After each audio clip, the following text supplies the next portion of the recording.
Olá a todas e a todos, muito boa tarde. Aqui quem está falando com vocês é Matheus Leme, sou diretor de assistência do Centro Acadêmico Afonso Pena e é com grande prazer e orgulho que iniciamos aqui o nosso sexto encontro do ciclo de debates. Hoje com uma diferença, claro, que nós utilizamos desse espaço aqui para fazermos a abertura da Semana de Saúde Mental da UFMG, onde nós debateremos um pouco acerca da questão da saúde mental e os direitos humanos, uma perspectiva um pouco diferenciada. Então, é com grande prazer que também anunciamos a abertura do simpósio de saúde mental, no qual o CAP, em parceria com o Centro Acadêmico de Ciências do Estado, o CACI, e também a Faculdade de Direito da Universidade Federal de Minas Gerais, estão aí em conjunto, em parceria, para debater sobre esse assunto que é tão caro, tão precioso para todos nós. Bem, vamos aqui então falar um pouco sobre o debate de hoje, que é a nossa abertura. Basicamente, hoje nós iremos debater o tema que é o seguinte: pela saúde mental como um direito humano no enfrentamento da crise. A crítica do papel do Brasil na história e no presente acerca do adoecimento psíquico. Então, hoje nós iremos debater esse tema. Nós temos hoje duas convidadas, que é a professora Mariana Lara, e também a Érica Barizani, certo? Que é uma psicóloga do Cefet. Já irei apresentar elas com um pouquinho mais de detalhes. Passando, né, dessa questão aqui, né, dessas duas convidadas, vamos falar agora como que acontece, então, a dinâmica do nosso debate de hoje. Teremos duas convidadas, como já disse, cada uma terá um tempo de 25 a 30 minutos para falar, sendo a primeira a professora Mariana Lara, e logo em seguida a psicóloga Érica Barizani. Sobre a questão do certificado, nós enviaremos aqui no chat logo mais para vocês um link onde vocês acessam ele, preenchem apenas uma única vez e depois nós enviaremos o certificado no seu e-mail logo mais, né? Daqui a algum tempo, quando os certificados estiverem prontos e qualquer dúvida que tiverem quanto a isso, só entrarem em contato conosco. Bem, sem mais perda de tempo, vamos agora então dar a palavra para a professora Mariana Lara, que é professora adjunta de Direito Civil da Universidade Federal de Minas Gerais. Também ela atua nas suas pesquisas se questionando acerca da pessoalidade e da vulnerabilidade das pessoas em si, né? Tentando trazer aí perspectivas maravilhosas em suas pesquisas que vão enriquecer demais o nosso debate. A professora ela é formada pela USP, tendo feito lá o seu doutorado e o seu mestrado aqui na UFMG, e é com grande prazer que temos ela aqui hoje para falar conosco desse tema tão enriquecedor. Professora, fique à vontade já para fazer, então, as suas considerações. Só desmutar, colocar aí a sua câmera e fique à vontade. Um excelente evento a todos. Olá, boa tarde a todos. Primeiramente, eu queria agradecer muito ao CAP pelo convite. É uma honra para mim estar aqui, poder debater com vocês esse tema nessa Semana de Saúde Mental da UFMG. Queria cumprimentar a Érica, que vai dividir comigo aí a fala hoje, e cumprimentar a todos que estão aqui virtualmente participando das discussões. Eu confesso que eu não sou uma professora tão afeita a essas lives, vídeos, YouTube e tudo mais. Essa é a primeira live que eu estou aqui participando, mas eu acho que esse contexto que estamos vivendo, ele nos obriga a nos reinventar, e aí realmente a gente tem que lançar a mão a essas ferramentas para que a gente possa manter o diálogo, construir aí conjuntamente, né, continuar construindo conjuntamente o conhecimento. Então vamos ver aí, né, mas é aqui a minha primeira experiência, mas espero que as minhas colocações, a minha fala aqui contribua para vocês, né, de alguma forma. Então, vamos lá. O tema que o CAP destinou para o debate de hoje, para esse encontro, né, esse sexto encontro, é a respeito da saúde mental como um direito humano. E, na verdade, para tratar um pouco, de maneira crítica, o papel do Brasil na história e no presente, no tocante ao tratamento destinado às pessoas com deficiência mental e intelectual. Então, vamos lá. Vou tentar falar um pouquinho aí sobre isso tudo, né, dando aqui alguns recortes. Se eu tivesse que tentar traçar ou caracterizar, né, a história do tratamento às pessoas com deficiência, e aí não só deficiência mental, mas qualquer tipo de deficiência, eu poderia dizer que essa história é marcada por discriminações, estigmas, exclusão, segregação. Isso também não apenas, isso não se aplica apenas ao contexto brasileiro, né? Se a gente pega a história da loucura do Michel Foucault, isso fica muito claro, né? No contexto até bem mais geral. As lesões corporais, né, as deficiências, elas fazem parte do contexto social desde o início da evolução. Mas, claro, né, não vou fazer aqui um recuo tão longo, né, a gente passou por vários contextos, várias formas de se tratar as deficiências, elas já foram consideradas castigos divinos, já foram muito ligadas à pobreza, à marginalização, mas, na verdade, aqui eu vou começar a trabalhar esse histórico, meu recorte, vai ser ali no século XVIII, século XIX, onde eu tenho um aumento das políticas de segregação. O primeiro momento em que a gente vai lidar com as deficiências de uma maneira como um grupo, né, um grupo identitário, é ali por meio de políticas de institucionalização e intervenções. Os profissionais, eles desenvolviam ali diagnósticos diferenciais para essas deficiências e intervenções ligadas, sobretudo, a essa ideia de segregar. Eu tenho um problema na sociedade, eu vou fazer o quê? Eu vou separar, eu vou segregar, eu vou excluir da sociedade, né? E isso fica muito claro, né, se a gente, isso foi muito forte, sobretudo ali no século XVIII, XIX, e inclusive o século XX, né, e muito forte, inclusive aqui no Brasil também. Se a gente, a esse respeito, eu indico a leitura do livro da Daniela Arbex, que chama Holocausto Brasileiro, em que a Daniela, ela é uma jornalista, e ela vai relatar o que acontecia no manicômio do Colônia, aqui perto de nós, né, em Barbacena, aqui em Minas Gerais. E aí, ali, ela chama de holocausto, propositalmente, para comparar o que aconteceu na Alemanha nazista, porque as piores atrocidades eram cometidas ali dentro. Os próprios familiares pegavam aquelas pessoas que tinham alguma deficiência, nem todas tinham, né, várias pessoas acabaram sendo internadas por outros motivos, mas, né, colocavam ali dentro do manicômio, do Colônia, e aí eles tinham o pior tratamento possível, passavam fome, passavam frio, né, na época do inverno chegavam a morrer 16 pessoas por dia de frio, não tinham tratamento médico adequado, muitos eram obrigados a realizar trabalhos forçados, né, se alimentavam de ratos, pombos, sofriam terapias de choque, lobotomia, e por aí vai. Então, é um livro forte, eu falo que a leitura dele implica que a gente, às vezes, pare, respire um pouco, né, mas dá um retrato de como era esse passado nosso tão próximo, né, próximo tanto no tempo, porque isso foi até lá a década de 70, mais ou menos, 80, e também muito próximo em questão territorial, ali em Barbacena. Então, essas políticas de internação e de institucionalização foram muito fortes para as pessoas com deficiência mental e intelectual. E, para além disso, no século XX, a gente teve também um reforço das teorias eugenistas. A deficiência mental era vista como uma degradação da espécie. E por isso mesmo, associada em vários estudos à criminalidade, à pobreza, a comportamentos imorais. E aí, consequentemente, a ideia era extirpar mesmo a deficiência do meio, do seio da sociedade. Então, havia a defesa de práticas como esterilização compulsória, proibição de casamentos, de procriação, né, em relação a essas pessoas, chegando até o extremo de mortes, eutanásia e assassinatos de pessoas com fundamentos utilitaristas, como a gente vivenciou, por exemplo, no nazismo, né? A terapia de choque desenvolvida em 1920, lobotomia. Então, seja, o que eu estou querendo retratar com essa descrição? Uma repressão e um controle social do chamado desviante, né, dessas pessoas que se desviavam daquele dito padrão de normalidade, muito forte, muito intensa, durante um longo período. Esses relatos históricos, ele acaba coincidindo ali, se utilizando muito, de um modelo específico, de um conceito específico de deficiência. Na verdade, o conceito que é deficiência, esse inclusive é o título de um livro da Débora Diniz, a deficiência é um conceito muito complexo, não é um conceito fácil.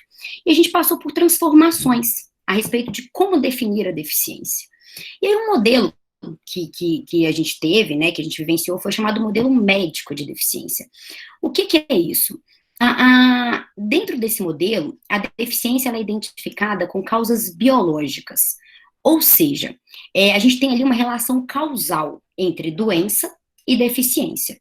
Então, se a pessoa, a partir de uma série de exames, ela foi diagnosticada com uma certa doença, logo, numa relação causal, ela é uma pessoa com deficiência. Tá? Então, assim, é um modelo muito baseado na autoridade científica da medicina e que identifica a deficiência como um problema da pessoa. A pessoa tem um problema, ela que não se encaixa na sociedade. Então, se o problema está com ela, né, o foco é no indivíduo que tem a deficiência, como é que eu vou intervir nisso aí? Eu vou fazer uma intervenção, também médica, que vai passar ali pela medicina, buscando a cura ou restabelecimento dessa pessoa, né? Então, eu vou ter um tratamento mesmo direcionado a essa pessoa para que ela possa se curar e, então, se adequar à sociedade. Então, todo esse contexto de institucionalização, de práticas eugenistas, ele casou muito bem com esse conceito médico, né? Eu tinha um diagnóstico dessas pessoas, então eu segregava, eu retirava elas da sociedade como uma forma de pôr fim ao problema, e aí eu iria interferir nessa pessoa para tentar curá-la, né, restabelecer um estado de normalidade, dito de normalidade, né, então tudo estava ali bastante costurado. Só que essa realidade, ela começa a mudar, sobretudo a partir da segunda metade do século XX. Porque a segregação dos indivíduos e a institucionalização desses indivíduos teve um aspecto interessante, porque fez com que essas pessoas, elas começassem também a desenvolver uma identidade de grupo. Então, ali começam a se formar os primeiros grupos de ação política. E nesse cenário também começam a emergir alguns atores, como a família, a sociedade, os cuidadores. E esse conjunto, esses novos atores, eles começam a atuar no sentido de pleitear políticas públicas voltadas a essas pessoas, e uma mudança mesmo no tratamento que era até então dispensado a elas. Inicialmente, as políticas públicas, ali na década de 60 e 70, tinham muito caráter assistencialista, muito focado em benefícios governamentais, do tipo, né, vamos ali prover uma renda mínima, um acesso à saúde, tá bom, né, já tá resolvido o problema.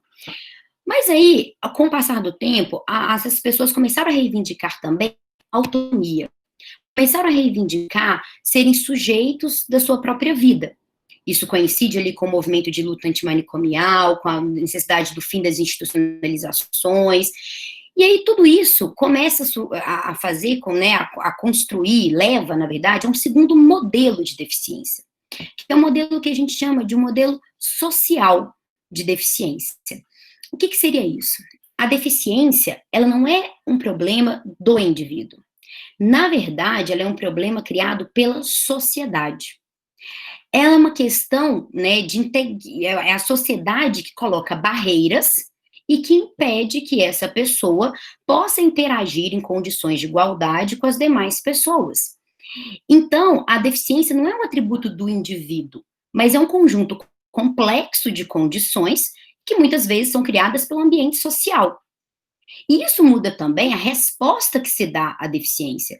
Porque se, né, a questão não está no indivíduo, mas sim na sociedade, a atuação precisa ser uma ação social de responsabilidade coletiva para que se possam fazer modificações ambientais que sejam necessárias para se garantir a plena participação da pessoa em todas as áreas da vida social.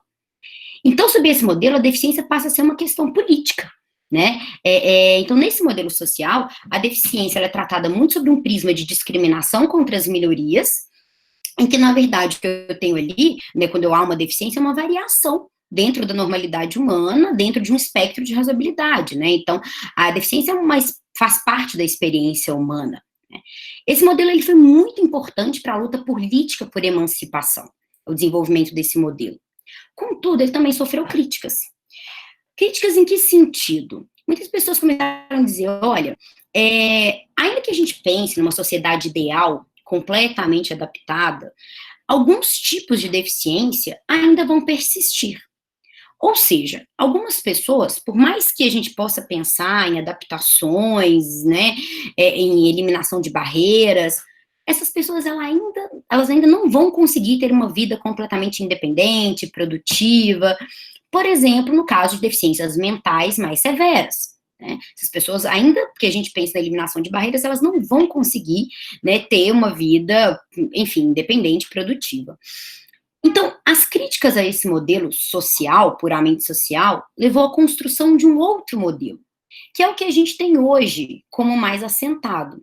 Na verdade, quando eu falo desses modelos, não há uma superação total de um e substituição pelo seguinte, né? O modelo médico, ele ainda existe hoje. Se a gente for pegar em algumas leis e até mesmo algumas decisões judiciais, por exemplo, na questão de reserva de vagas em concursos públicos, né? Questões em que envolvem ali gestão de recursos públicos, em que algumas decisões precisam ser tomadas, a gente vê muito ainda a aplicação de um conceito puramente médico, ou seja, baseado mesmo em diagnóstico. Fez o diagnóstico, tem ali Alzheimer, pronto, né, tem deficiência.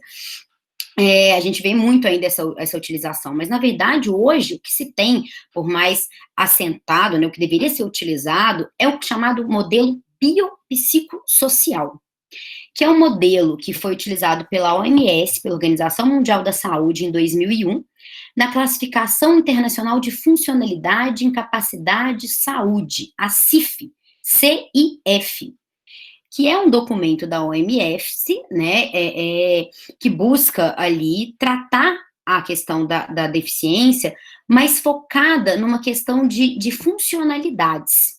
Então, é um documento que vai trabalhar essas questões com base nos estados de saúde do indivíduo, mas em interação com elementos sociais.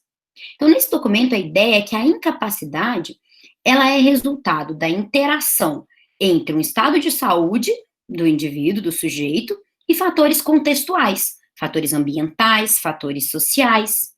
Então, esse modelo biopsicossocial é um modelo que visa juntar ali, né, integrar tanto uma abordagem médica quanto uma abordagem social da deficiência. Ou seja, a ideia é que a deficiência não é apenas o ambiente, o único que vai determinar a deficiência, que era a crítica ao modelo social, mas a pessoa ela tem um corpo com lesão e ela vai encontrar barreiras para sua plena inclusão. Então, é um conceito que busca ali integrar essas duas visões. E este conceito de biopsicossocial é o conceito que foi adotado pela Convenção sobre os Direitos das Pessoas com Deficiência da ONU, que é o principal documento que a gente tem hoje de defesa e promoção dos direitos das pessoas com deficiência. É uma convenção que foi adotada em 2006, em dezembro de 2006, numa assembleia realizada em Nova York, foi aberta para assinaturas em 2007.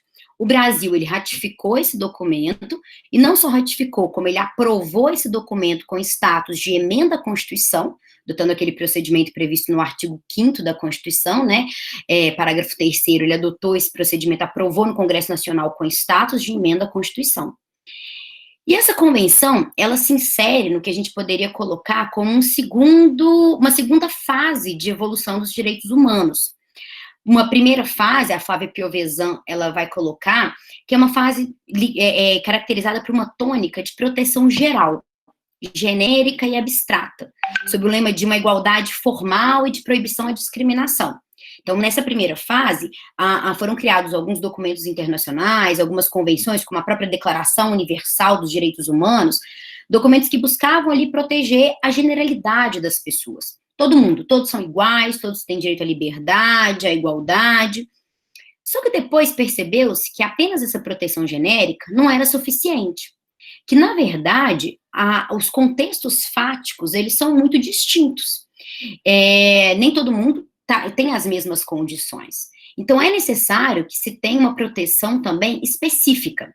Então, a gente tem uma segunda fase dos direitos humanos, em que a gente vai ter tratados que objetivam eliminar todas as formas de discriminação que afetam de forma desproporcional determinados grupos. Então, a gente tem, por exemplo, ali a Convenção sobre a Eliminação de todas as formas de discriminação contra a mulher, por exemplo, e temos a Convenção sobre os Direitos das Pessoas com Deficiência, né? Parte dessa necessidade de se dar um tratamento diferenciado para essas pessoas que vivenciam situações também diferenciadas, né? O propósito dessa convenção é promover, proteger, assegurar o exercício pleno e equitativo de todos os direitos humanos e liberdades fundamentais por todas as pessoas com deficiência e promover o respeito pela sua dignidade inerente. Isso está no artigo 1º da Convenção, é o seu propósito. E a partir daí, né, a partir desse propósito, a Convenção estabelece ali, prevê uma série de direitos humanos, né, direito à saúde, à habilitação profissional, direito à justiça, uma série de direitos humanos para essas pessoas com deficiência. Tem uma série de particularidades da Convenção que eu gostaria de ressaltar. A primeira delas é que foi uma convenção que contou com a ampla participação dos seus destinatários no seu processo de elaboração. Diferentemente do que acontece com a maioria dos tratados e convenções internacionais, na elaboração da Convenção sobre os Direitos das Pessoas com Deficiência, foram chamados a dialogar e a manifestar seus interesses e suas necessidades as próprias pessoas com deficiência. Por meio da participação de ONGs, de todos os cantos do mundo, né, mais 70 grupos da sociedade civil, sobretudo ONGs relacionadas às pessoas com diversos tipos de deficiências, foram chamados e participaram ativamente das reuniões que ocorreram na ONU que antecederam a aprovação do texto final da convenção. Inclusive, as pessoas com deficiência, elas têm um lema, né, nada em relação a nós, sem nós. E isso foi muito presente e é um dos fatores que fez com que o texto da convenção, ele seja um texto que traga mesmo verdadeiras mudanças de paradigma no tocante ao tratamento dessas pessoas. Antes da convenção, existiam alguns tratados, né, na verdade, alguns documentos internacionais de defesa dos direitos das pessoas com deficiência, mas era mais naquele âmbito que a gente chama de soft law, não havia documentos que não tinham poder vinculante. E eram documentos muito criticados, porque haviam sido feitos sem a participação dessas pessoas, e que por isso mesmo tinham um viés muito assistencialista, né, não atendiam exatamente o que essas pessoas almejavam. E isso foi diferente na convenção, porque ela contou com a participação desses destinatários. Então, assim, de maneira muito geral, eu gosto, né, de uma síntese que a Amita Dhanda, que é uma indiana que escreve bastante sobre a questão da deficiência, que ela faz, e que ela vai sintetizar, dizendo o que a convenção fez, né, efetivamente.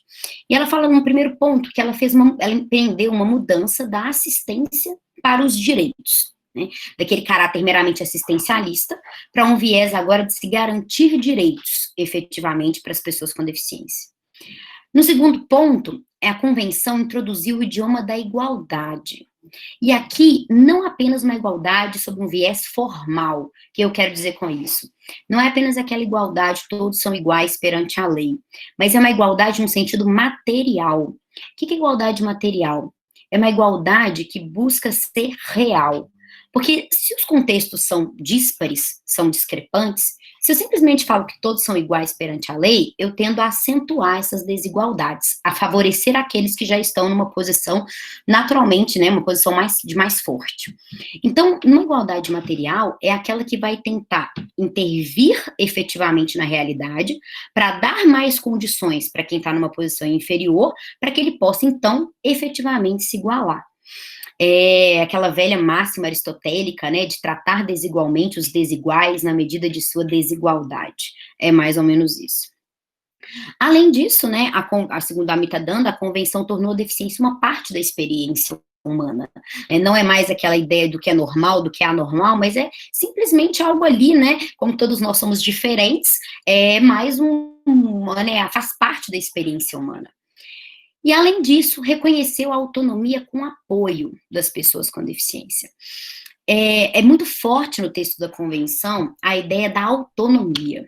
As pessoas com deficiência devem ser autônomas, devem ter o direito de exercer a sua autonomia em condições de igualdade com as demais pessoas.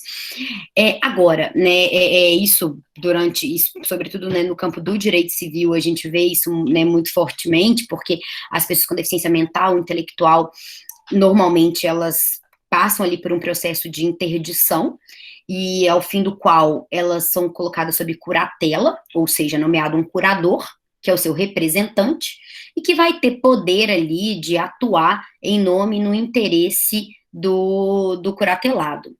E aí é um instituto, muito embora a sua finalidade seja de proteção, proteger essa pessoa, de evitar que, por ausência de discernimento, de compreensão, ela realize maus negócios e possa vir ter prejuízos, né, na sua vida. Muitas vezes, na prática, há distorções da curatela, né, e a gente vê, sobretudo, né, na minha prática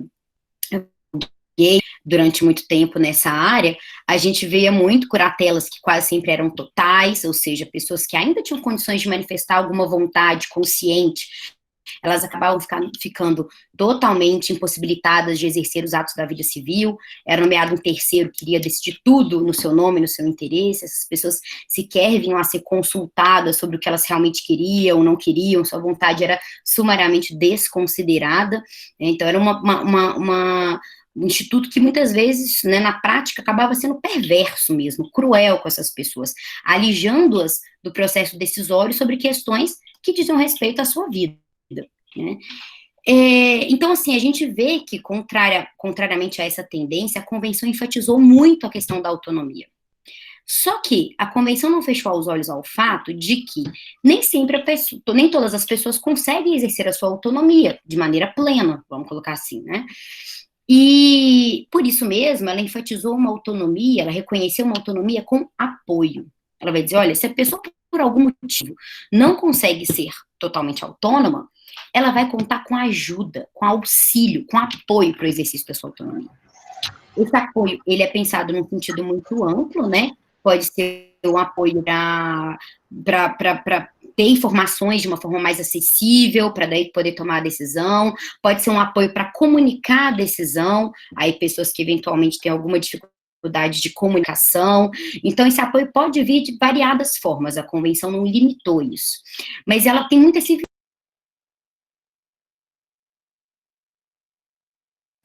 Professora, alguém mutou o seu microfone. Aí acho que você tem que desmutar. Ok. Isso. Estão me ouvindo agora? Obrigada. Sim. Só retomando aqui, né, não sei, acho que foi só o finalzinho que vocês não conseguiram ouvir, né? Isso. Tá. Eu só estou dizendo que um dos aspectos muito enfatizados na convenção é a ideia de autonomia, mas é uma autonomia com apoio. Né, se a pessoa, e aí sobretudo ligado aqui às pessoas com deficiência mental, intelectual, né, elas não conseguem exercer a sua autonomia de forma consciente, lúcida, ela vai poder fazer isso recebendo apoio, seja de familiares, seja de alguém nomeado pelo Estado, né, então a convenção, ela reconheceu essa ideia de uma interdependência humana, né, somos interdependentes, e isso faz parte aqui da nossa experiência. No contexto brasileiro, a gente promulgou, em 2015, a Lei 13.146, que é conhecida como Estatuto da Pessoa com Deficiência, cuja lógica, o propósito é exatamente trazer a Convenção sobre os Direitos das Pessoas com Deficiência para o contexto interno. O Estatuto, ele tem uma série de dispositivos que vão nessa linha, como eu tenho falado aqui, de enfatizar a autonomia, a vontade da pessoa. Por exemplo, cito aqui os artigos 11, 12 e 13, que são artigos que dizem, por exemplo, que a pessoa com deficiência não poderá ser obrigada a se submeter à intervenção clínica ou cirúrgica, nem a tratamento ou institucionalização forçada. Então, vejam que antes foi uma prática absolutamente corrente, né, de institucionalizações. O Estatuto da Pessoa com Deficiência vem dizer que agora a pessoa não pode ser obrigada, né, nem institucionalizada de maneira forçada. Claro, o parágrafo único desse artigo 11 traz uma ressalva, dizendo que se a pessoa está sob curatela, o seu consentimento pode ser suprido, né? Mas ainda assim, o artigo 12 fala que mesmo nos casos de curatela, deve ser assegurada ao máximo a participação dessa pessoa. Então, há aqui uma lógica de se enfatizar o consentimento, a vontade da pessoa em todos os aspectos que lhe dizem respeito, seja para um tratamento médico, uma certa intervenção, uma institucionalização. A ideia é obter um consentimento livre, esclarecido, né, expresso dessa pessoa. Essa é que deve ser a lógica.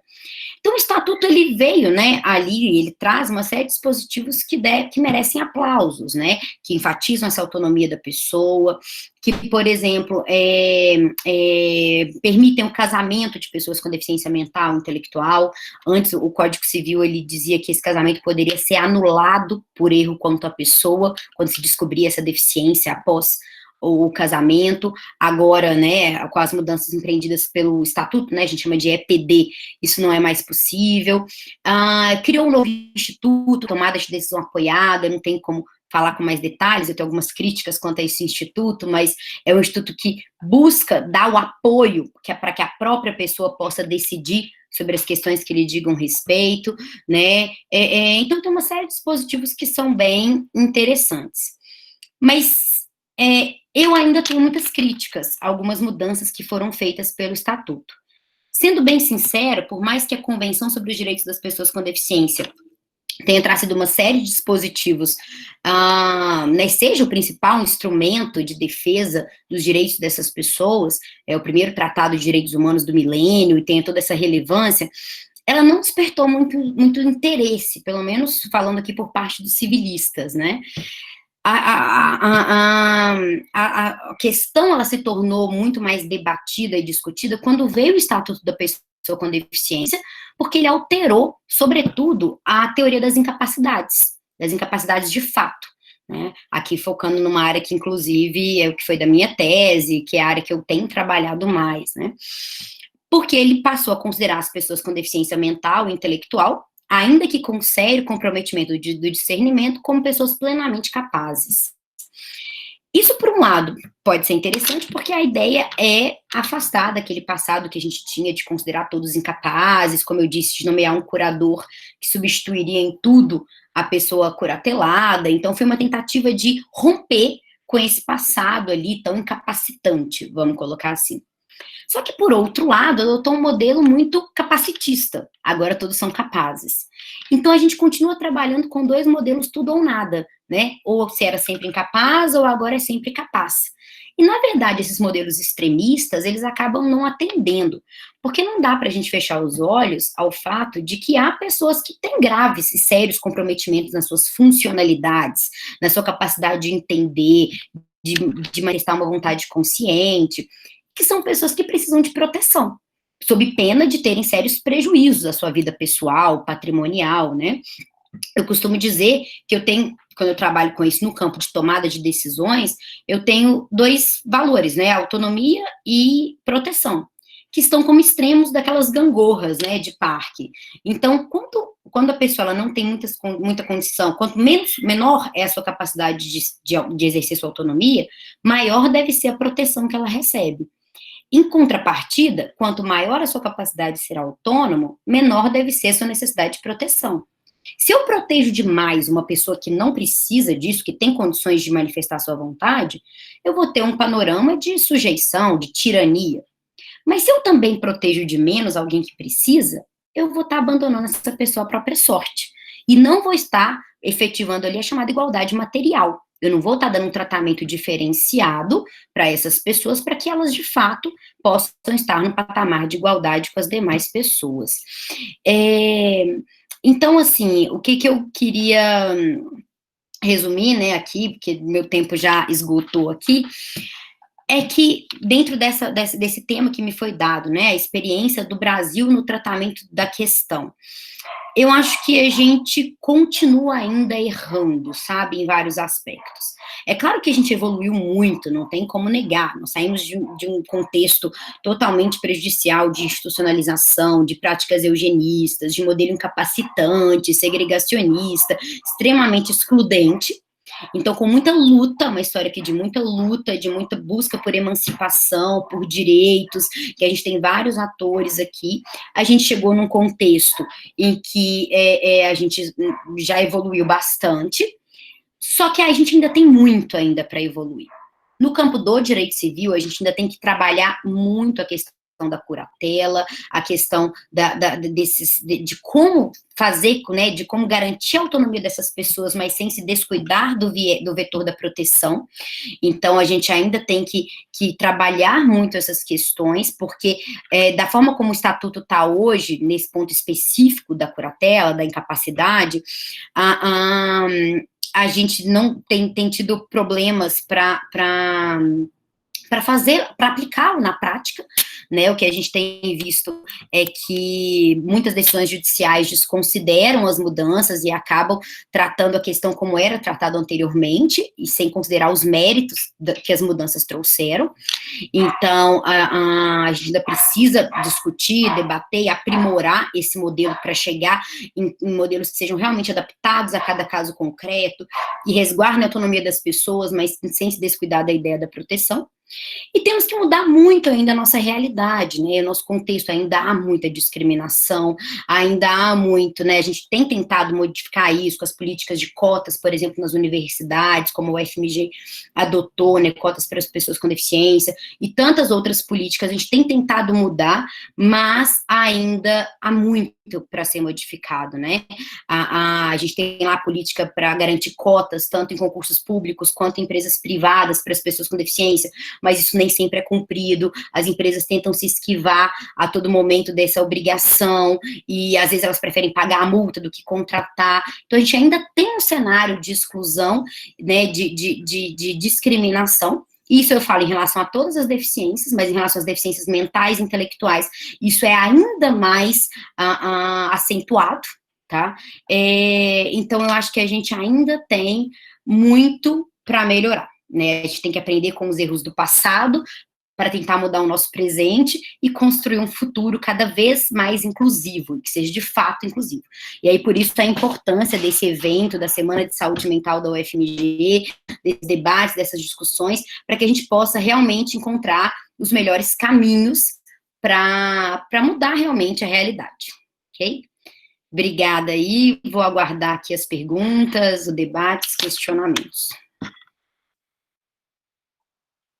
Bem maravilhosa essa exposição da professora Mariana Lara, onde ela expõe com muita clareza, exatidão, perfeição, todos os pontos necessários sobre o histórico do Brasil, e ainda nos traz aqui um incremento falando do que ainda nós, profissionais do direito, temos que trabalhar. Agora nós vamos aqui falar um pouco com a psicóloga Érica Barizani. Bem, ela é formada e também tem especialização pela Universidade Federal de São João del Rei, e ela também trabalha como psicóloga lá no corpo do Cefet, e para além de tudo isso, tem uma excelente, muito bonita atuação para tentar auxiliar as pessoas que têm alguma dependência química. E nesse momento ela vai aqui tecer para nós excelentíssimos comentários acerca da questão de saúde mental no momento que vivemos e as perspectivas que temos daqui para frente, como o Brasil ele precisa encarar essa situação. Então, Érica, tudo bem? Fique à vontade para, então, desmutar o seu microfone, sua câmera e já aqui trazer a sua exposição. Fique à vontade. Olá, Matheus. Boa noite para todos. Gostaria de cumprimentar a professora e a todos, né, que estão aqui para a gente poder participar, né, desse debate, dessa discussão que é tão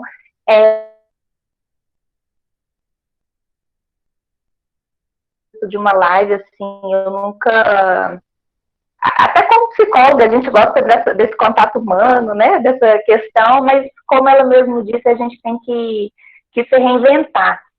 E é muito interessante, assim, escutar a professora Mariana, porque a gente começa a ver que de um tema a gente tem várias perspectivas. E quando vocês me convidaram para poder falar sobre saúde mental, né, do direito à saúde mental, principalmente agora, no meio da pandemia, assim, tem várias coisas. A gente pode abordar em N perspectivas, né, de várias formas.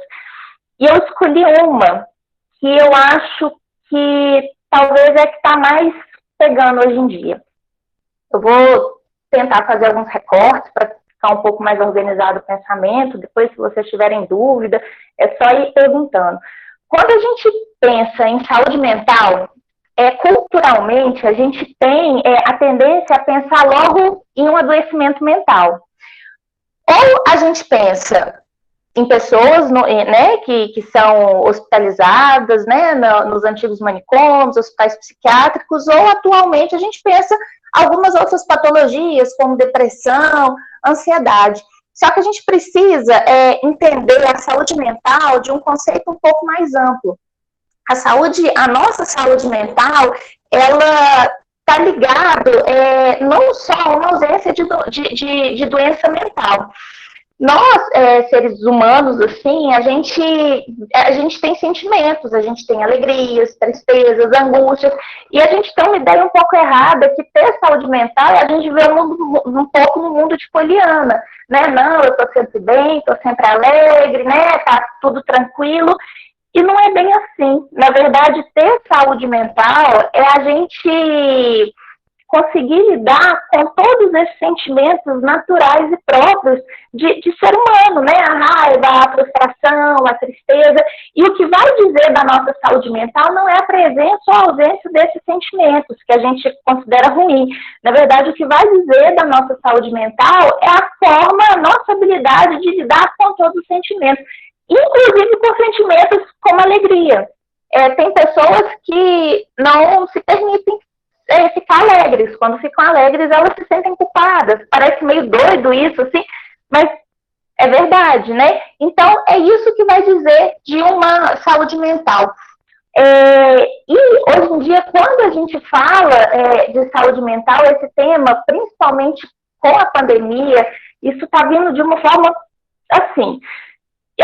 acho que foi ano passado, lá no Cefet, a gente fez uma cartilha de saúde mental do estudante e a gente fez um lançamento assim, dessa cartilha, fazendo uma brincadeira com os estudantes, tanto do ensino técnico quanto da graduação, para saber como é que andava a saúde mental deles. E a gente fez algumas perguntas básicas, cada pergunta tinha uma pontuação, e quando a gente foi somar, tinha um critério, assim, não tinha nada científico, né? Foi uma brincadeira, mas que quando eles somavam determinada pontuação, né, horas de sono, fazendo atividade física, tá conseguindo alimentar direito, essas coisas, eles assustavam como que a saúde mental deles estava comprometida. E como que eles tinham resistência, como que a gente, enquanto ser humano, a gente tem essa resistência de olhar para dentro da gente e perceber que alguma coisa não está legal. E isso vem, como a professora Mariana falou, de um estigma da saúde mental, né, da história da saúde mental, de que as pessoas que não apresentam uma saúde mental legal, elas são segregadas, elas são excluídas, elas são pessoas que, nos manicômios e tal, elas foram desumanizadas. A luta antimanicomial, ela veio justamente para trazer essa humanização para essas pessoas. Só que, olha quantos séculos, né, essas pessoas elas foram colocadas à margem da sociedade. Olha há quantos anos a saúde mental ela foi colocada de lado e ela sempre foi tratada com muita discriminação. Não é do dia para a noite que a gente vai conseguir olhar para a saúde mental sem um certo preconceito. As pessoas, elas têm dificuldade de olhar para si, elas têm dificuldade de buscar ajuda no que diz respeito à saúde mental. Um dia eu estava vendo uma tirinha, eu não sei se foi Instagram, Facebook, foi nessas redes sociais, que era assim, a pessoa tem um problema no pé, aí tem uma linha reta, a pessoa procura um ortopedista. A pessoa, ela tem, sei lá, um problema no estômago, ela procura um gastro. Quando a pessoa ela tem uma depressão, ela está angustiada, ela não está conseguindo lidar com questões emocionais, ela bate de volta, procura tudo para conseguir procurar, no caso da tirinha, era um psicólogo, mas para poder buscar uma ajuda psicológica. Por quê? Porque a gente ainda tem dentro da gente que se eu buscar uma ajuda, eu vou parecer fraco.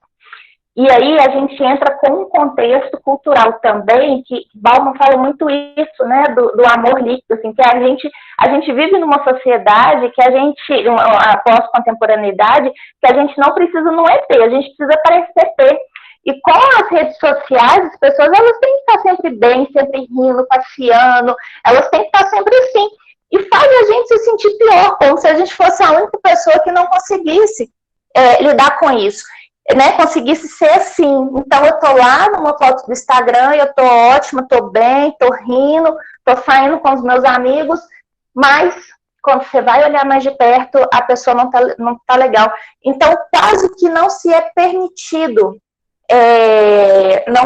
não tá bem, não ter uma saúde mental. E se a gente for olhar de perto, assim, hoje em dia, na pandemia, quem que tá, né, com uma saúde mental ali 100%? Se alguém tiver com uma saúde mental ali 100%, me procura, porque a gente precisa aprender junto como é que está conseguindo. A gente está vivendo tempos muito difíceis. Então, vamos pensar assim, existe um histórico, né, de uma exclusão de pessoas com adoecimento mental, e quando eu falo de adoecimento mental, eu não estou falando daquela pessoa internada no hospital psiquiátrico, não, ou que frequenta um sexan, não, eu estou falando de uma pessoa com sofrimento mental comum a todos nós, com um quadro depressivo, né, com um quadro de ansiedade, né,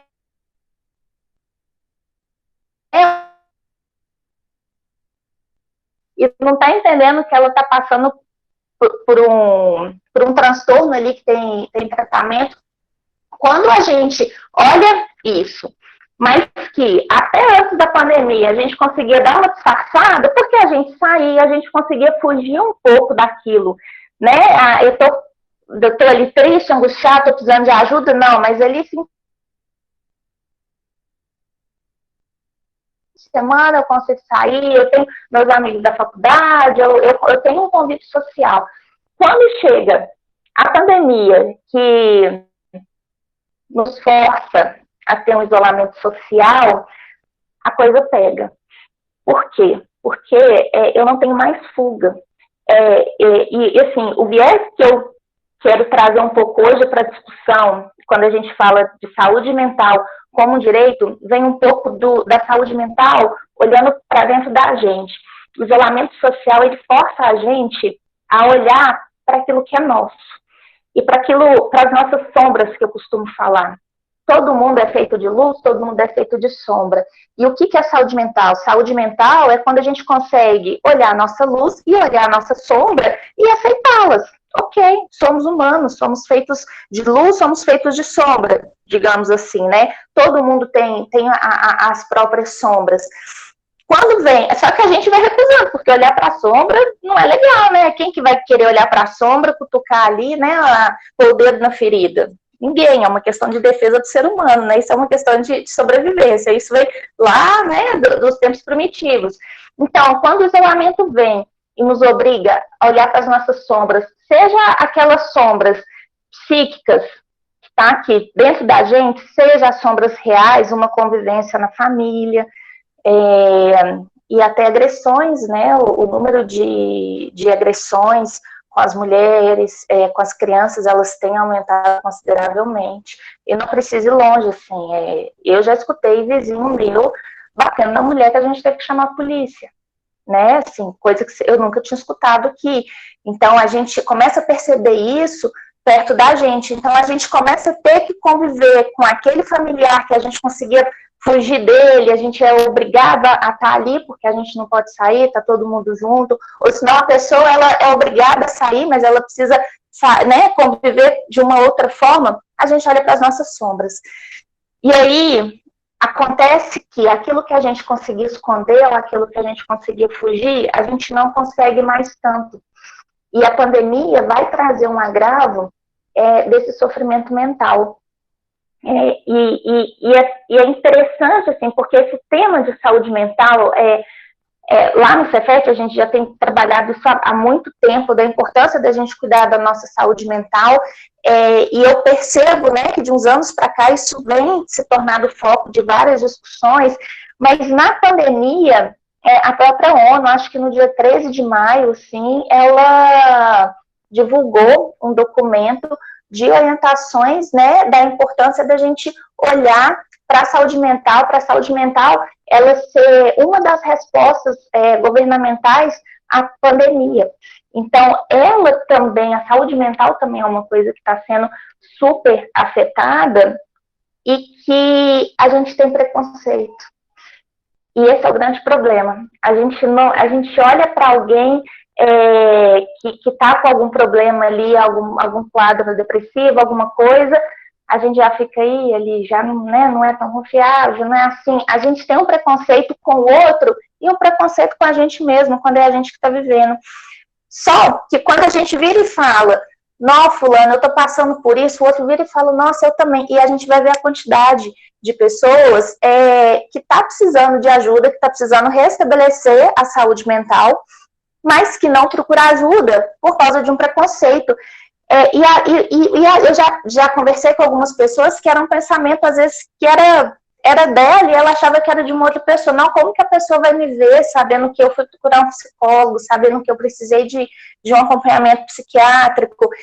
Tratar uma pessoa, restabelecer a saúde mental de uma pessoa é mais fácil do que a gente fazer a pessoa procurar uma ajuda, por causa desse estigma, de todo esse histórico, né, que a professora Mariana, ela falou, ela explicou, que as pessoas não procuram.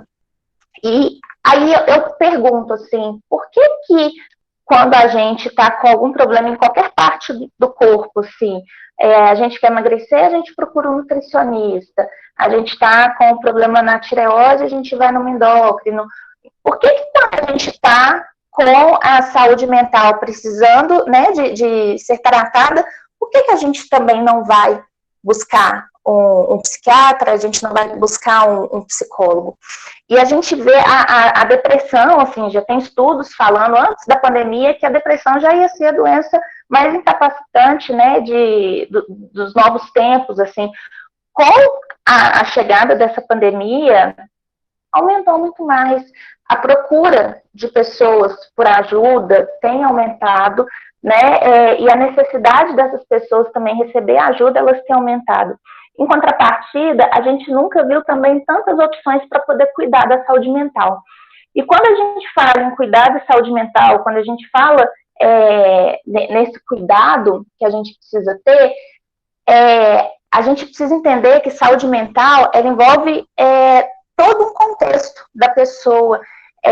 Eu tenho uma psiquiatra, ela chama, acho que Juliana Parada,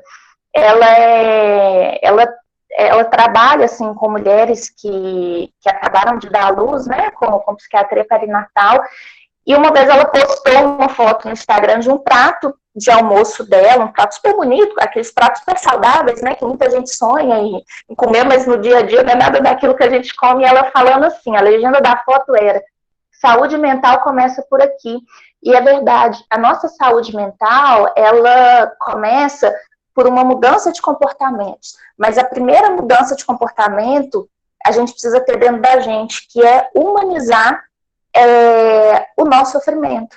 Humanizar no sentido de que ele é legítimo e ele precisa ser olhado. Quando a professora Mariana ela traz a questão da autonomia, é muito interessante, assim, como que a legislação, ela vem de encontro com o que a gente precisa fazer no nosso dia a dia. O que é autonomia? A gente só consegue ter autonomia quando a gente para e olha para a gente mesmo. Uma pessoa que não consegue se enxergar, que não consegue olhar para as próprias sombras, ela não consegue ter autonomia. Ela vai ser moldada por essas pessoas. É óbvio, a gente, né, desde que a gente nasce, a gente sofre influência, né, da sociedade como um todo, né, isso é inegável.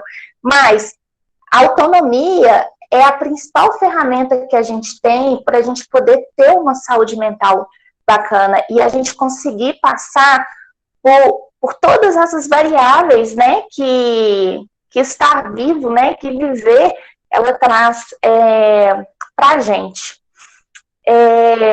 Eu acho que era um pouquinho isso, assim, que eu queria trazer. Eu gosto muito de dialogar, eu gosto muito, né, dessa interação, assim, das perguntas das pessoas. Opa, desculpa, caiu aqui. Então, acho que é isso, sim. Estou aberta a perguntas, a gente conversar um pouquinho sobre esses dois olhares, né, a respeito da saúde mental como direito. Perfeito, Érica. Exposição maravilhosa mesmo. Então, aqui, já de antemão, né, gostaria de, em nome do CAP, do CASSE, da Faculdade de Direito, agradecer a sua participação, a participação da professora Mariana. De fato, foi exposições maravilhosas e que foram muito elucidadoras. Agora a gente vai dar aqui um tempinho para vocês duas, caso vocês queiram fazer algum recorte, algum comentário, fiquem à vontade, caso não, a gente já passa para as perguntas, tá bem?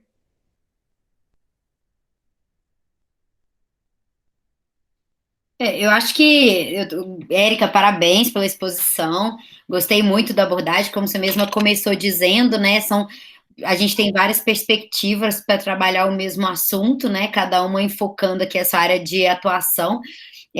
Gostei muito das contribuições, das suas colocações, e eu acho que, por mim, a gente pode ir para as perguntas, talvez, não sei, acho que a gente pode falar com base nas perguntas. Sim, sim. Perfeito, então, pessoal. Então, aqui no chat, vocês podem enviar aqui seu nome, caso você queira fazer alguma pergunta, algum apontamento, algum comentário. Então, está aberta aí a lista de presença, a lista de chamada. Inclusive, sobre a lista de presença, enviamos aí o Forms também. Preencham esse Forms para que você receba a sua certificação. E já quero convidar vocês, nessa semana, amanhã, às 18h30, teremos mais um encontro. Amanhã teremos um debate muito interessante sobre a questão do sistema carcerário no Brasil, os direitos humanos dessas pessoas e também o acesso à saúde mental das detentas. Nós chamamos, então, para esse debate as moças que estão lá participando no Grupo Zula de teatros, fazendo a peça maravilhosa e muito boa, muito recomendável. Estivemos aí também no início do ano, maravilhosamente, aí, essa apresentação na nossa faculdade, que é a peça Banho de Sol. Então participem, vai ser muito bom, vai ser uma excelente palestra, onde elas vão trazer um pouco aí dessa perspectiva dos direitos humanos para essa população. Acredito que, de fato, será um evento muito bom mesmo. Quarta-feira teremos mais, e aí vocês acompanhem nas nossas mídias sociais, e na quinta também continua a nossa Semana de Saúde Mental. Então vamos aqui para as perguntas.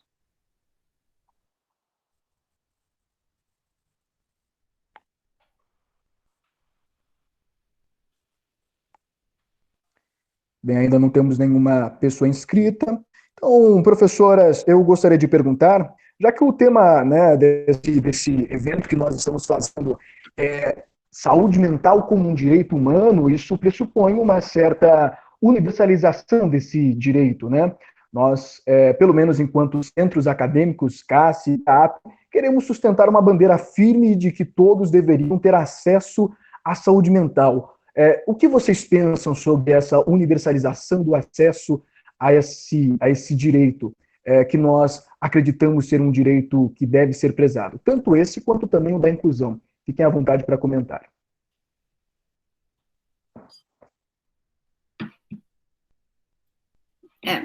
Érica, quer começar? Tanto faz. O que você prefere? Pode. Se quiser começar, pode começar. Gente, eu peço desculpas, mas é que meu celular tá caindo. Então, demorou. Na verdade, a luta antimanicomial, ela vem um pouco trazer essa discussão para uma universalização do acesso à saúde mental, né? Desse cuidado com a saúde mental. Só que, infelizmente, isso ainda não é realidade que acontece, pelo menos aqui no Brasil. A gente percebe uma dificuldade muito grande das pessoas terem acesso. Existe aquilo que eu já falei, de um preconceito, de um estigma das pessoas procurarem, assim como também uma falta de profissionais e uma falta de serviços que garantem esse direito. Lá no Cefet, por exemplo, eu trabalho na coordenação de política estudantil, que é um setor do Cefet que trabalha muito com a questão de bolsas. Na UFMG também tem outro nome, eu não sei se é PRAS, que chama aí no UFMG, que também tem um setor, né, que equivale à coordenação de política estudantil.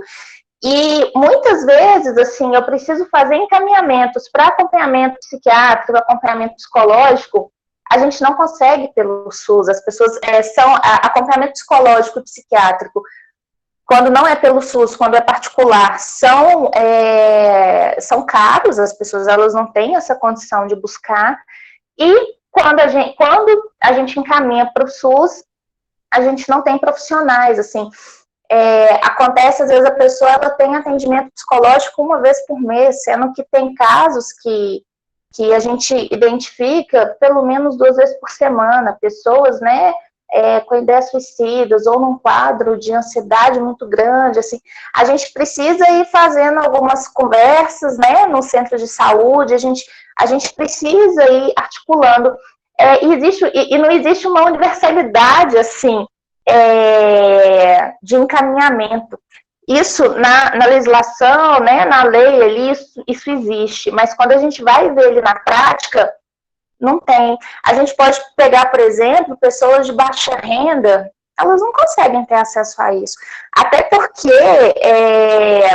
elas precisam pensar primeiro numa necessidade fisiológica ali, né, de alimentação, elas precisam correr atrás de trabalhar, de poder ter dinheiro para poder comer e tal. A saúde mental, ela vai para um outro campo, ela não vira uma prioridade, né? E mesmo assim, quando ela precisa virar uma prioridade, porque ela está interferindo em como que a pessoa vai conseguir trabalhar, ela vai conseguir o seu sustento, ela vai conseguir gerir ali, né, aquela família, aquele lar, gerir sua vida de uma forma geral, ela não consegue ter esse acesso. E isso é uma coisa que a gente precisa bater muito na tecla. E quando eu vi esse documento da ONU, eu achei muito legal, assim.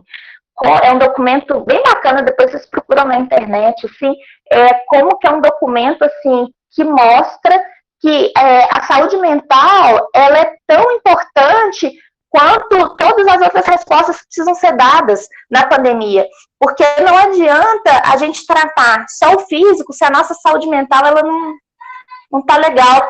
E aí, a universalização do acesso, né, aos cuidados de saúde mental, ela não passa só por um atendimento de profissionais específicos, como psicólogo, como psiquiatra.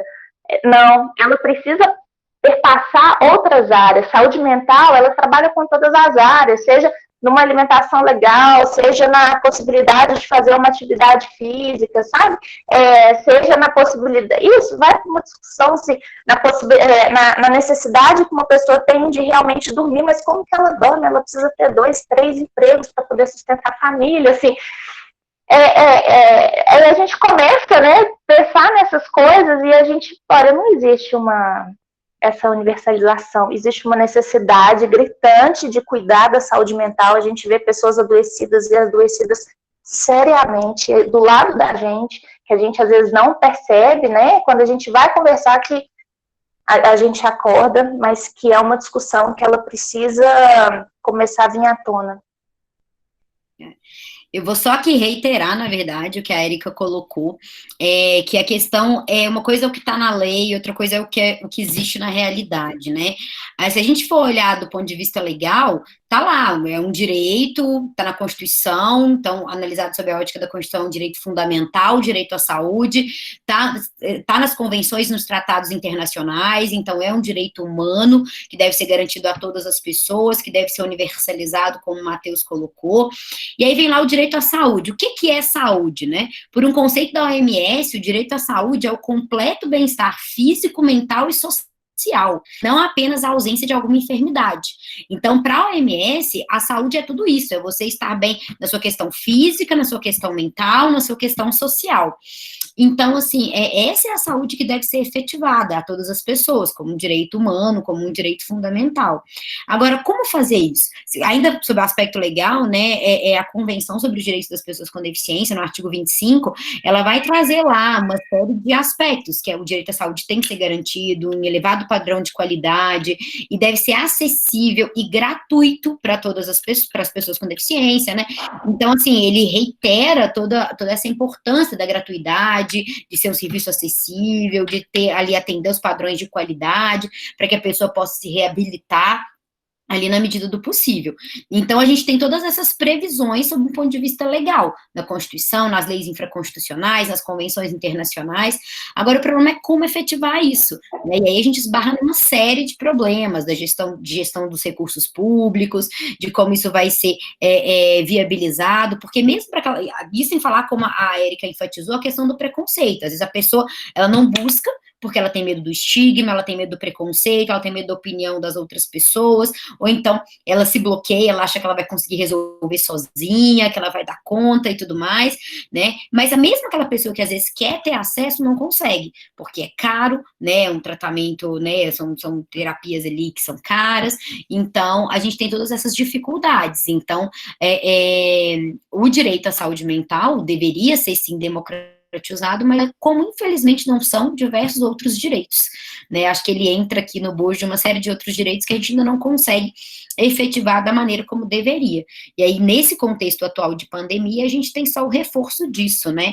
Isso se vê, a gente tem a questão econômica, ela já não está boa, várias famílias estão tendo agravamento, né, na sua crises financeiras, econômicas, e elas estão tendo que abrir mão de alguns serviços, de alguns bens, de acesso a algumas utilidades, e aí pode ser que esse seja um bem que as pessoas vão ter que abrir mão, né, acesso ali ao tratamento para sua saúde mental, e aí já está no contexto em que eu já tenho um agravamento da saúde mental, e aí eu ainda vou muitas vezes ter menos condições financeiras para correr atrás, então a gente tem um agravamento de tudo isso, né, da ausência desse serviço sendo prestado de maneira gratuita e acessível para toda a população.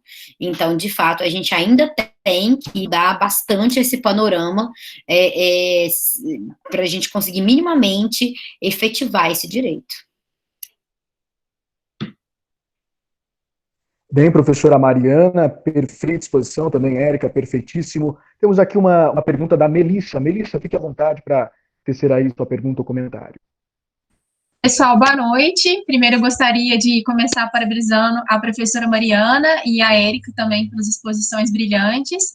E a minha pergunta vai ser, talvez, mais direcionada para a Érica. Várias pesquisas mostram, né, que o consumo de álcool tem aumentado no período da quarentena, e eu gostaria que você pontuasse sobre isso.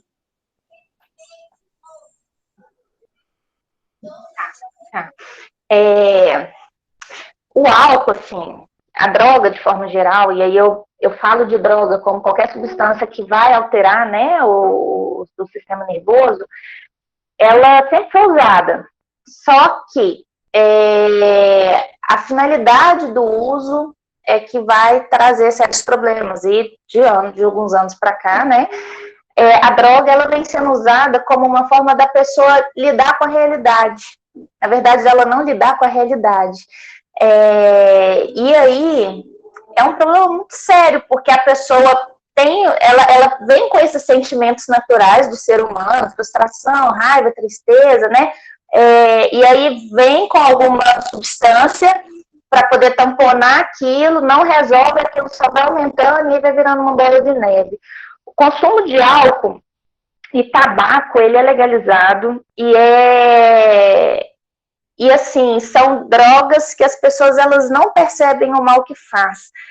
Por quê? Não é igual um crack, que com alguns meses de uso a pessoa já vai perceber, né, modificações físicas, cognitivas, né, não funciona bem assim. Com o passar dos anos que ela vai ver problemas tanto físicos, tanto psíquicos no uso do álcool e do tabaco. A bebida, assim como qualquer outra droga, ela vem também para poder tamponar, para poder colocar um pano por cima daquilo que a pessoa está tentando esconder. Vamos pensar assim, né? Usando um pouquinho o que eu tinha falado da sombra, ela vem para poder tampar um pouquinho a sombra. Quem nunca escutou, nossa senhora, tô numa dor de cotovelo, vamos lá beber. As próprias músicas hoje em dia, né, as músicas sertanejas, a gente vê nessas lives aí, né, a quantidade de bebida, vem como uma forma de lidar com o sofrimento. Então a pessoa liga, estou sofrendo, para conseguir lidar com o sofrimento eu vou beber. E isso acaba se tornando um ciclo onde vai passar por um uso abusivo, para uma dependência, e aí a coisa fica bem, bem séria.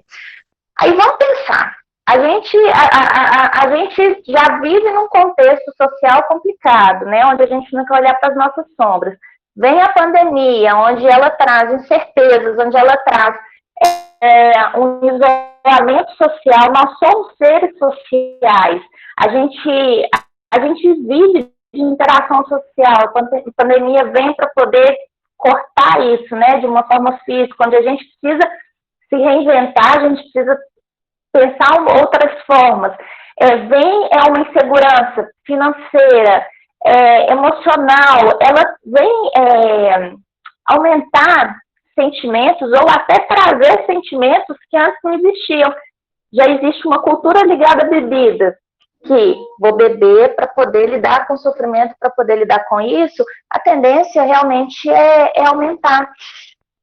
E o que a pessoa não percebe no primeiro momento que está fazendo uso da bebida ou de qualquer outra droga, né, para poder lidar com certas questões, é que ao invés de resolver o problema, ela vai triplicar o problema. Principalmente quando isso é no uso adolescente. O cérebro do adolescente ele está em formação. Algumas pesquisas, né, de universidades americanas e tal, eles colocam que o cérebro ele termina de formar entre 23 e 24 anos para ser um cérebro maduro.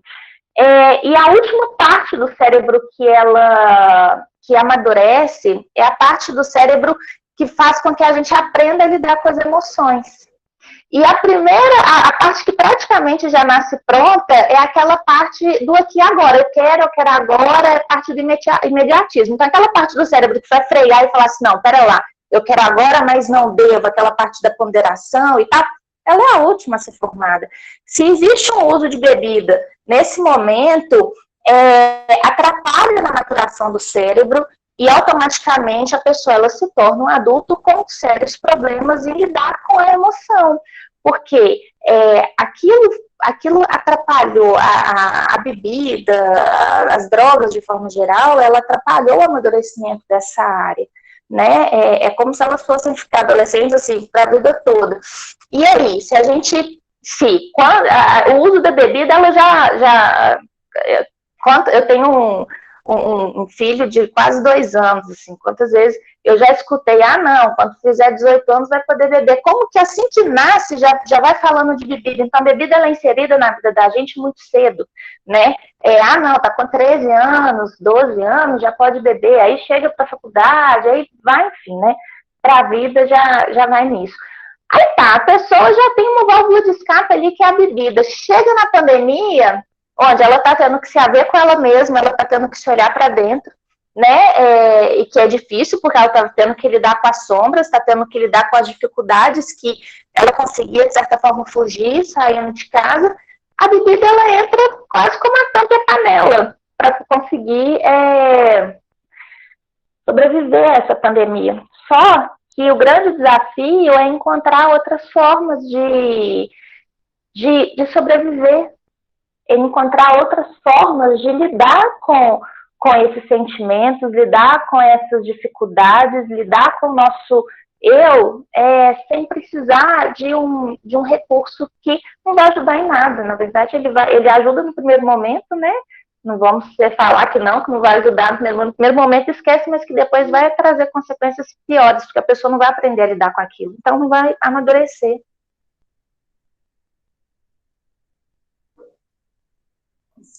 Muito obrigada, bom, perfeito. Érica. Perfeito. Melissa, respondida? Sim. Perfeito. Temos aqui uma pergunta no chat. Melissa, já aproveita aí o ensejo e leia ela para nós.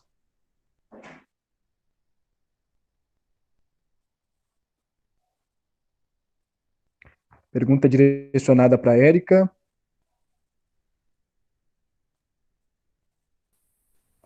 Eu posso ler, então. Perfeito. Érica, boa noite. Em relação à internação involuntária, o que você me diz? Sabemos da luta antimanicomial, mas, ao meu ver, com a privatização de alguns setores da saúde, desencadeou um retrocesso, visto que o convívio social é bom para o tratamento também. Essa é a pergunta do Fábio Rodrigues.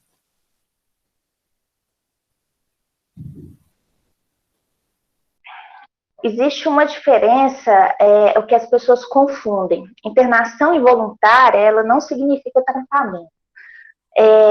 Tem momentos quando a pessoa ela coloca em risco a própria vida ou a vida de terceiros, precisa ser internado. A gente não pode, assim, né?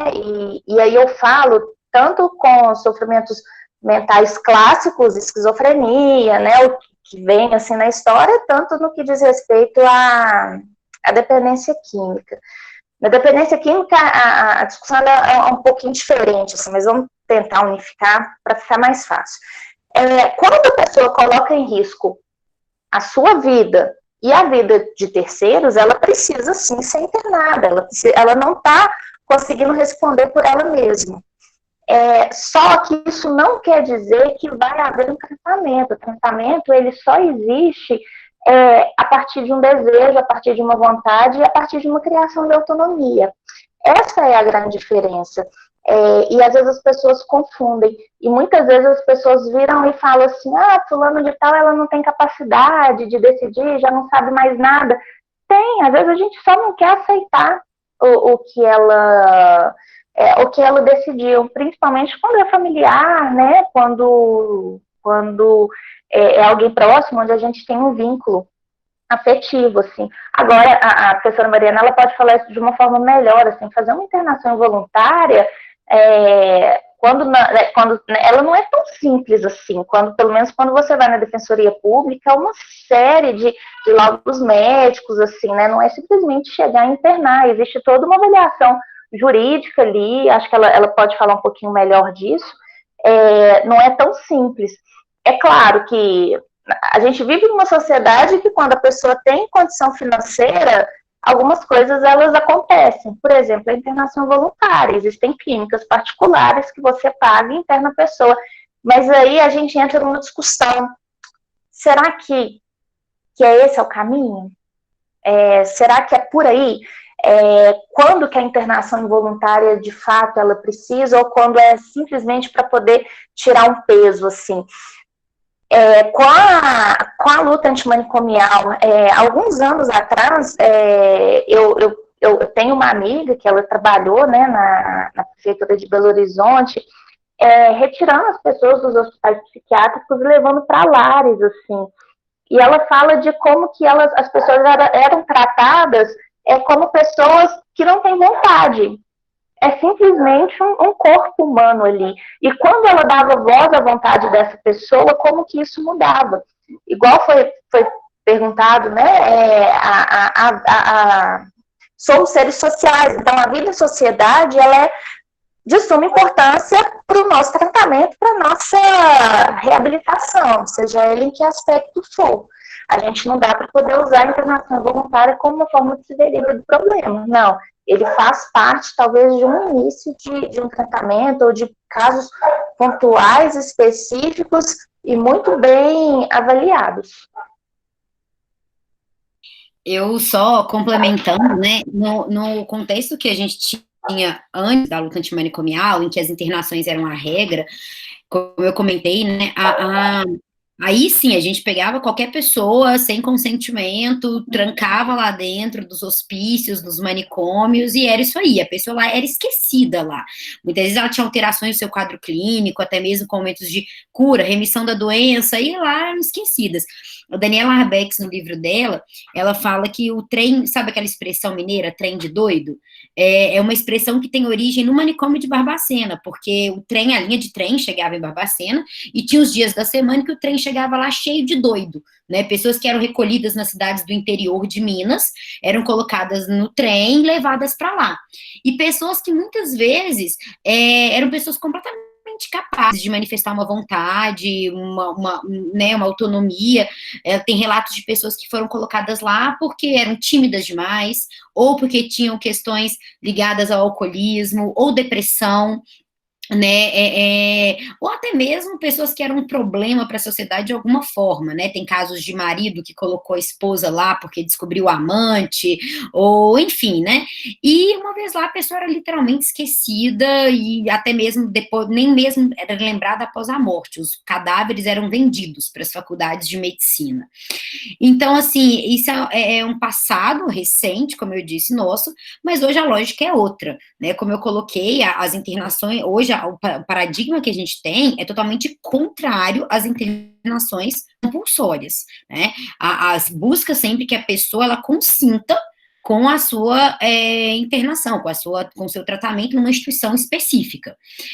Essa é a ótica da convenção, é a ótica do Estatuto da Pessoa com Deficiência, ele coloca lá expressamente no artigo 11 que a pessoa ela não deve ser submetida a nenhum tratamento, a nenhuma intervenção, a nenhuma institucionalização de maneira forçada. Quando a pessoa está sob curatela, então ela passou por um processo judicial que foi atestada ali, né, a sua ausência, a sua redução de discernimento, de capacidade de compreender, de entender, de tomar decisões autônomas, e foi nomeado para ela um curador, esse curador, mas aí atendendo aos desejos e preferências da pessoa curatelada, esse é o novo paradigma, antes adotava-se muita ótica de um melhor interesse. O que é o melhor interesse? É algo abstrato, genérico, é algo que a maioria das pessoas entende que é melhor, né? Não é essa a ótica atual. A ótica atual é que as decisões tomadas por esse representante sejam que levem em consideração os desejos e preferências da pessoa curatelada. Então, se essa pessoa manifestou em algum momento que queria, né, a instituição A ou B, ou o que ela gostaria, é isso que deve ser perquirido por aquele que está tomando a decisão. É claro que, né, há casos extremos em que essa decisão vai ter que ser tomada, quando, como a Erika colocou, a pessoa está colocando em risco a si própria, a outras pessoas, né, mas são situações aqui muito extremas. A ótica é essa, a pessoa decide, se ela não puder, o seu curador pode decidir, mas levando em consideração os desejos e preferências dessa pessoa. E, ainda que esteja sob um regime de curatela, deve-se tentar ouvir a vontade dessa pessoa o máximo possível, porque não é porque ela está sob um regime de curatela que ela perdeu ali, né, a possibilidade de manifestar alguma vontade, né, se ela, sobretudo em questões tão sensíveis de saúde, né, questões pessoais, envolvendo ali seus direitos ditos personalíssimos. Então, a sua vontade deve ser ouvida e deve ser respeitada, sempre ali na medida do possível, e qualquer decisão, por exemplo, em prol de uma internação, deve ser tomada tendo em vista a sua lógica de proteção, do que é, né, dos desejos, preferências, e proteção a essa pessoa. Então, essa é a lógica que a gente tem hoje. Não dá para dizer que acabaram as internações compulsórias. Elas já foram a regra, hoje elas têm que ser vistas apenas em momentos, em situações muito excepcionais, justamente pelo que o Fábio, né, Flávio, se não me engano, colocou na pergunta, porque já se tem que a ideia de uma inclusão dessa pessoa é o que é melhor para o seu tratamento, para né, o seu desenvolvimento, e aí por isso que todas as nossas leis atuais, né, o paradigma é de inclusão. Vamos incluir essa pessoa na sociedade, né? A gente fala de educação inclusiva, né? Então as crianças com deficiência, elas hoje devem ser educadas dentro da sala de aula com as demais crianças, e a gente já teve aquele sistema de escolas separadas, segregadas, agora a ótica é a inclusão, porque percebeu-se que há muitos benefícios nessa inclusão. Então, a ótica é isso, que essa pessoa possa ser dada a ela a possibilidade de participar na maior medida possível da vida familiar, da vida comunitária, da vida política, né, da vida ali em todos os seus aspectos. Então, esse é o paradigma que a gente vive hoje. Agora, a realidade é 100% assim? Não, a gente sabe que não, mas é o que a gente está buscando, né, é o que a gente tem que ter em mente. Ok. Eu não sei se a Mariana, ela observa isso, mas, assim, o que eu vejo, assim, na minha trajetória toda, é que a dificuldade está em respeitar o desejo e a vontade da pessoa. Trabalhar a família é mais difícil do que trabalhar do que tratar, do que cuidar daquela pessoa ali em questão. A família, ela quer que o desejo da família seja atendido. Ela não quer aceitar que aquela pessoa ela tem uma vontade diferente. E aí é que é a questão, né, Mariana?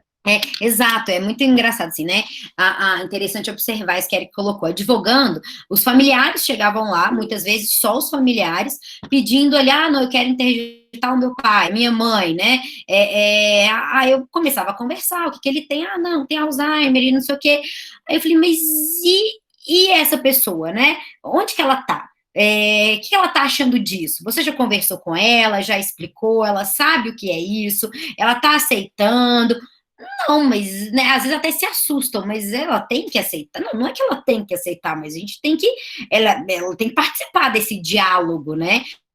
Exatamente, a família às vezes já começa, né, ali, muitas vezes isso começa até pelo próprio diagnóstico, né, do que a pessoa tem. Às vezes os familiares falam, isso até uma vez conversando na faculdade de medicina com alguns médicos, eles estavam comentando como é diferente a experiência do Brasil de outros países, porque aqui, muitas vezes um diagnóstico de um Alzheimer, por exemplo, ou de outras doenças que envolvem transtorno mental, o médico ele fala para a família, e a família decide se vai contar ou não para a pessoa, né? Em outros países, o médico fala para o paciente e pergunta se ele quer compartilhar ou não para as outras pessoas da família, né? Aqui a gente já inverte, já coloca desde o início a família como ali, que é a pessoa que vai tomar essa decisão. Perfeito. A Giovana fez aqui uma pergunta muito interessante aqui no chat. A pergunta é a seguinte: vocês poderiam comentar um pouco sobre a questão dos manicômios judiciários neste novo paradigma? Professora, fique à vontade para comentar, depois a gente passa para a Érica, ou fiquem à vontade, como vocês duas preferirem.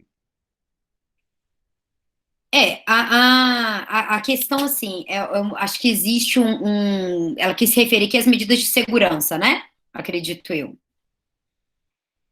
Existe uma ótica de que a pessoa que está ali cometeu um crime, e aí no julgamento, a tese de defesa é que essa pessoa não tinha consciência do que ela estava praticando, em virtude de alguma deficiência mental, intelectual, e aí por isso as pessoas já acham, né, ela vai lá e vai se safar, né, da justiça, não vai sofrer nenhuma sanção, porque ela tem algum transtorno mental.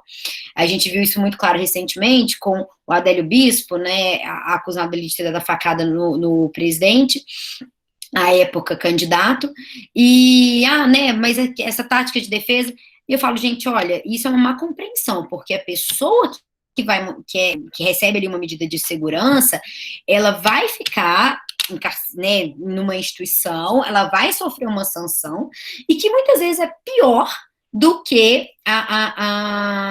o cárcere mesmo. Eu confesso, né, o direito penal não é minha área de atuação, eu não conheço efetivamente a realidade talvez até o Matheus colocou que amanhã é o tema, né, talvez mais propício para essa discussão, mas pelo que a gente percebe, em muitos casos as condições são até piores, né? Para começar, não há ali a pessoa pode ficar muito tempo trancada ali, um período de tempo até mesmo superior ao que ela ficaria numa pena privativa de liberdade. Então, assim, claro que há ali uma justificativa para a pessoa ser colocada, como a gente já comentou, a justificativa é que ela está causando uma ameaça, um risco para as demais pessoas, para a sociedade em geral, então ela é colocada nessa instituição, ela, né, cometeu um crime e tudo mais, mas a gente tem que repensar até mesmo os direitos humanos dessa pessoa, uma vez colocada nessa instituição, né? Não dá para simplesmente dizer, aqui nós estamos enfatizando muito a ideia de uma inclusão dessa pessoa na sociedade, mas se ela está numa situação em que ela representa um risco para a sociedade, é claro que ela vai se justificar essas internações, sobretudo aqui tendo havido o cometimento de um crime. Agora, é claro que a gente tem que pensar e resguardar todos os direitos humanos, acesso ao direito à saúde, a tratamentos, né, uma condição digna, mesmo dentro dessas instituições. Acho que é mais ou menos isso. Não sei se ela queria saber algo mais específico. Acho que era isso mesmo. Érica, quer tecer algum comentário sobre essa questão? Não, eu não tenho muito conhecimento sobre manicômio judicial, mas igual a professora Mariana falou, assim, imagino que deve ser pior do que a própria penitenciária, né? Assim, eu não sei se vocês já tiveram oportunidade de visitar algum hospital psiquiátrico, na época da faculdade, depois, né, em algumas intervenções que eu precisei fazer, eu fui. É complicado, não é um lugar legal, né? As pessoas estão ali doentes, com problemas sérios, assim. Imagina isso no manicômio judicial. E aí, quando a professora Mariana fala de direitos humanos, assim, a gente é uma briga por essa questão de direitos humanos. Será que se no manicômio, né, no hospital psiquiátrico, não judicial, as pessoas estão na briga ainda para ter os seus direitos humanos ali preservados? Será que no manicômio judiciário isso tem, né? Então, assim, eu acho que é um pouco por esse caminho. Perfeito, eu acho que, né, já tivemos aí um número considerável de perguntas, então vou encerrar por aqui mesmo a nossa lista, né, de perguntas mesmo para ser chamada para as perguntas. Aqui eu quero fazer dois breves recadinhos. O primeiro é que gostaria de pedir que todos vocês que estão hoje presentes na live deem uma olhada nas mídias sociais do CAP, do CASSE, para acompanhar a programação dessa semana de saúde mental que nós preparamos para vocês. Como eu já disse, amanhã nós falaremos um pouco sobre a questão carcerária no Brasil e os seus aspectos principais, para além também a questão mais correlata também sobre os direitos humanos para essas pessoas e o acesso à saúde mental principalmente. Então, participem, vai ser muito bom, vai ser importante esse debate. Teremos programação essa semana, até quinta-feira teremos eventos, e na sexta-feira também teremos aí uma programação, então fiquem de olho nas nossas mídias, a faculdade de Direito também estará aí fazendo algumas postagens. E o segundo lembrete, o segundo recadinho é que nós estamos, né, Centro Acadêmico Afonso Pena e também o CASSE está em conjunto aí, num fundo de apoio comunitário que estamos fazendo para ajudar os idosos da casa, do Asilo Afonso Pena, né, do Instituto Geriátrico Afonso Pena. Gostaria que vocês também dessem uma olhada nas nossas mídias sociais para verem um pouco da iniciativa que nós estamos ali juntamente com o IGAP, para auxiliar os nossos senhores que estão lá nesse local aí, recebendo todo o auxílio necessário aí para terem uma vida um pouco mais digna e terem aí um bem-estar nesse momento. E agora, nesse momento, já quero, em nome do CASSE, do CAP, da Faculdade de Direito, agradecer a Érica, agradecer a professora Mariana Lara, de fato foram exposições maravilhosas, foi de fato um evento muito proveitoso, de fato só tenho mesmo a agradecer em nome das duas instituições, certamente virão outros convites, porque foi um evento maravilhoso. Nós agradecemos aí pela presença de vocês e também de todos aqueles que acompanharam nós até esse momento, que passaram por aqui, deram uma olhadinha e que certamente também vão acompanhar aí a nossa programação dessa semana. Então, o meu muito obrigado a vocês duas. Eu agradeço também, Matheus, o convite. Agradeço a Érica aí também pelo diálogo, pela troca de informações. Agradeço a todos que nos assistiram aí.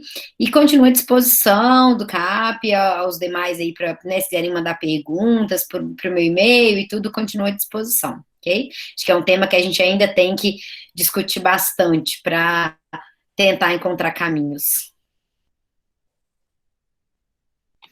Eu queria agradecer, né, a todos vocês, assim, em nome do Matheus, pela oportunidade da gente poder discutir um pouquinho esse tema, né, em vários vieses, assim, né, em várias perspectivas. Agradecer a Mariana pelo diálogo, assim, aprendi muito, é muito bacana a gente conversar sobre um tema específico, com várias outras perspectivas, né, assim como vocês, assim, a gente só tem também a aprender, né, acrescenta ainda mais no nosso conhecimento, na nossa vivência, isso é muito importante. Também estou à disposição, que vocês precisarem, né, pode mandar pergunta pelo e-mail, né, em algum outro momento, a gente está aí, tá bom? Ok, então, meu muito obrigado. Uma boa noite a todos. Boa noite.